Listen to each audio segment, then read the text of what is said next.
Welcome aboard, it's Captain G with an announcement video for a YouTube war that I'll be playing with my good friend Flak88. Operation Barbarossa.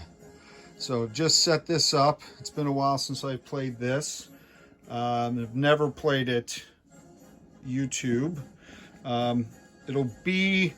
We're going to do a private war back and forth, but I'll be doing turn updates throughout the game, just keeping everyone appraised of how it's going and what we're doing.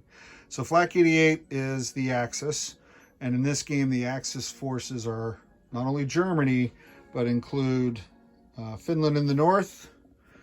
You have Hungary, Romania, Bulgaria, and then as the game goes on, you will get Italian and even under some conditions, if you meet them, Spanish forces will join you. So all of those minor allies will be joining the Germans in their invasion of the Soviets, who are fighting on their own. There is a Lend-Lease mechanism. Reinforcements come in later in the game. But so this game has supplies, and we're house ruling somewhat, if you will, the supply rules. So we're not going to every time a unit moves or does combat, you're going to take off one of these supplies. We're doing a depot line of supply method, similar to what Egg and I did for the Invasion Italy campaign, hoping to make the logistics maintain their importance, but streamline those rules a little bit, make it a little bit easier.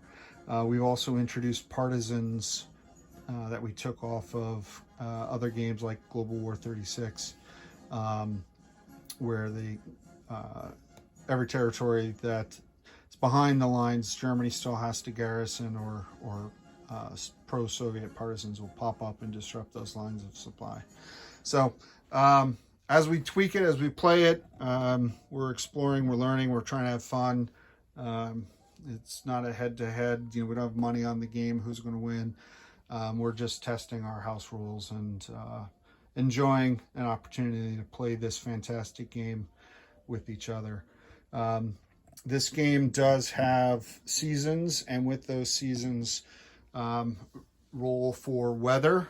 So I'm using these markers to represent winter snow weather, heavy rains, or sunny weather. So regardless of spring, fall, winter, it could be sunny in winter, or it could be snowy in winter, or it could be rainy in the spring or the fall, and that impacts movement, that impacts logistics, and impacts a lot of different things. The weather, which is randomly determined by a die roll. Also, the Axis start the game with the initiative, which means they move first and they attack together, regardless of nationality. But then we start rolling for initiative, and if the Soviets ever win initiative, they go first. And that forces the Axis powers, all the different nationalities, to attack independent of one another, so they can't attack at the same time. And that is a significant impact on the Axis aggression. Like the map a lot, there are city zones throughout the map. So we have rules on combat in cities. There are also rivers, so attacking across a river. So there is some terrain effect, and you have, of course, the Pripyat marshes here in the center, which you see in Global War 36 and other games as well. No mountains per se, but moving across these flatlands in snowy or wet weather, as we see in real life, even today, sadly, does have an impact on your operations. So no naval units, just tactical air, some medium bombers, but tactical air and ground units.